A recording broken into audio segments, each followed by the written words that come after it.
All right, so everyone kept talking about how bad Micah Parsons was last game. There's a lot of criticism I heard about that, and I just didn't really fully buy into it. I rewatched the game this morning just to make sort of a general thoughts video about it a bit more in depth, and I thought that he was fine.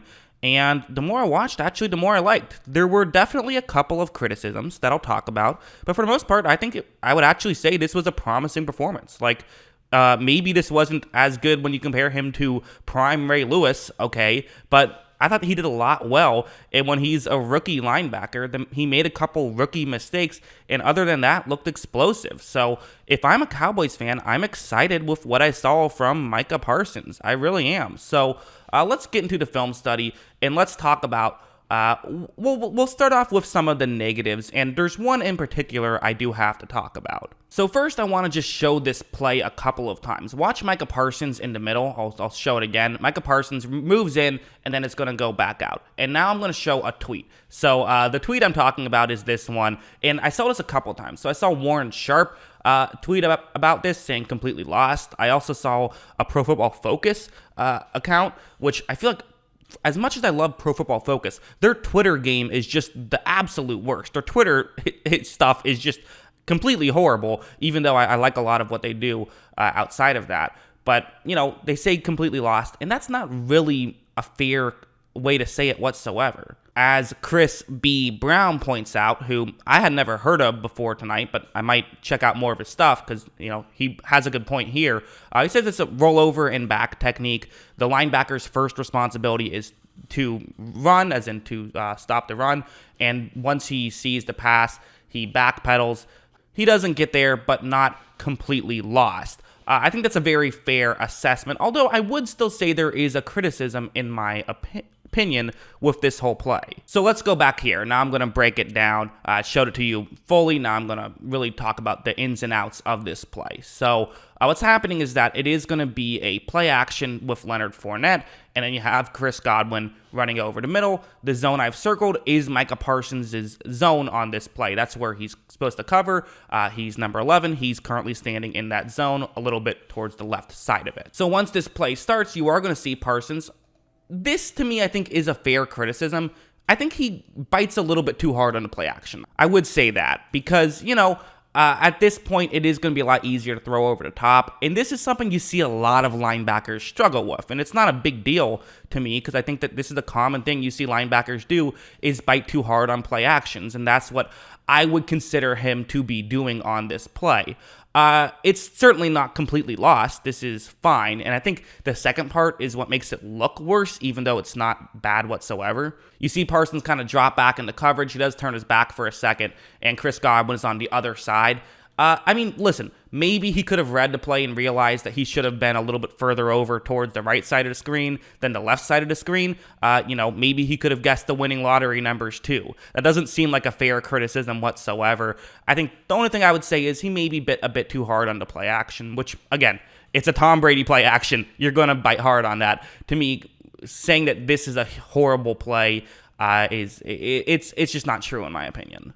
We then had this one. This was another quote-unquote negative play from Parsons, and it is something that I would put in the negative column, but only in terms of how he played on this play, not in terms of how I feel about him in the future. Because what I mean is, I actually talked about this in my Tom Brady breakdown, is it's man coverage. You have two safeties who are deep, kind of. It's a robber concept, but that's how this is working, and I have that blue arrow pointing towards Parsons. There's a reason why I have two Dallas players circled in white and two Tampa Bay players circled in yellow. The two Tampa Bay players circled in yellow are the tight end and the halfback. Those are the two eligible receivers that the two linebackers for Dallas on this play will be covering, assuming they're not just in the game to block.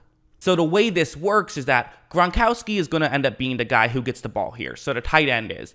But the way you want to do this for Dallas is basically for Parsons, the linebacker who is currently on the top of the screen, he covers whichever Tampa Bay player I've circled in yellow gets closest towards the top of the screen. So if they both ran straight to the bottom of the screen, Parsons would have to get on his horse and start running.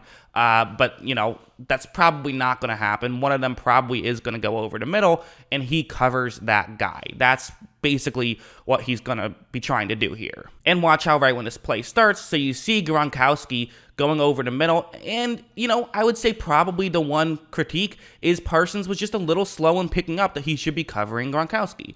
It's a fair criticism to make, but it's not fair to say, oh, looking like a bust out there. The correct mindset to have when you see a play like this is, okay, he needs a few more reps to start to get this stuff down. Because now he has to turn his back and he just can't see the ball. So it looks like, oh, what a bad play, getting beaten man coverage. But the reality is that's just, you're going up against Gronkowski, you're going up against Tom Brady. Things are very quick, and if you're a half second low, they will beat you on it.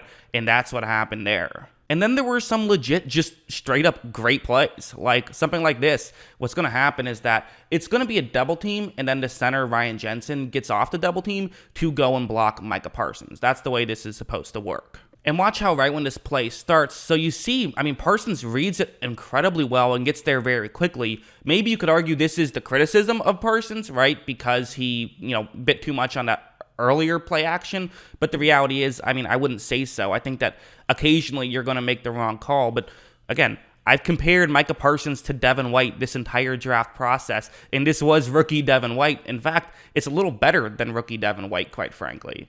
That's Ryan Jensen. He's a good center, and he's usually very quick at that first step, but Parsons is just beating him right there. Look, he shoots that gap and forced Leonard Fournette to try and find a different one. If he gets blocked, that's a good run right there. So that's a really good run defense play there by Parsons, I thought, and that's the kind of stuff that you're drafting him for. There was also something like this. I thought that you saw Dallas a couple times have Parsons on the back in the first half. I thought that towards the second half, they basically just said, we're not doing this switching stuff. You're just going to be on the back. And he had a better time with that. But this is an example of him doing a good job on the halfback, although the camera angle isn't going to be the best. But anyways, the way this works is that Leonard Fournette running a route where he's going to go over the middle. Parsons is in charge of covering Fournette on this play.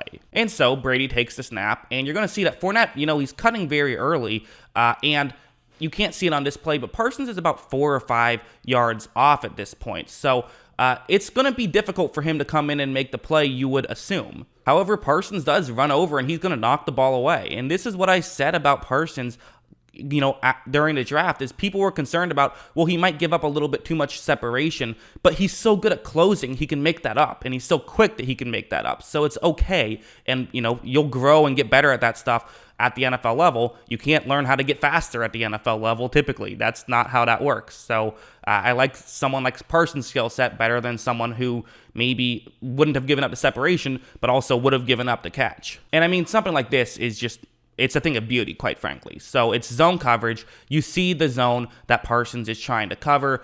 You have Leonard Fournette who's going to run out to the flat. That's the way this play is going to work. And watch how right when this play starts, Fournette is looking to be in a good spot, but look how quick Parsons made this read. Again, he makes a read and just goes. I keep making this comparison. I can't stop. It's Devin White-like, right? That's what Devin White does. They're the same person, it seems like, although Parsons obviously a younger and more raw version. He then gets over, and he's going to make this immediate tackle. Listen, you expect the linebacker to not give up a first down on that play, but you wouldn't kill them if they did give up the first down on that play. Parsons gave up a yard on that play. That was just a thing of beauty right there. It's really difficult to do. It really is. So I was very impressed with that play. So yeah, listen, I know everyone wants to make it seem like, oh, look, he looks horrible out there. He really didn't, and I feel like Dallas at times as well put him in positions to fail. I still stand by, he should be like a whole linebacker. That's where you want him. You want him just in the hole constantly. You don't want him playing man coverage, and especially not against Rob Gronkowski. That's not why you drafted him. But even when he was in positions to fail, I thought he held his own. He only had 2 plays I saw that I would really consider bad plays, and both of them to me were rookie mistakes, and he had a lot of good ones. So, I think that it was just the broadcast, and, Collinsworth did kind of pick on Parsons a little bit by bringing up the fact that he did bite on the play action a little bit, which he did. I think that's a fair criticism, but I don't think that he was horrible by any means. I thought he was good. That's what I think. What do you guys think? If you didn't feel that way, do you agree with me now? Hopefully you enjoyed this video, and of course, as always, thanks for watching.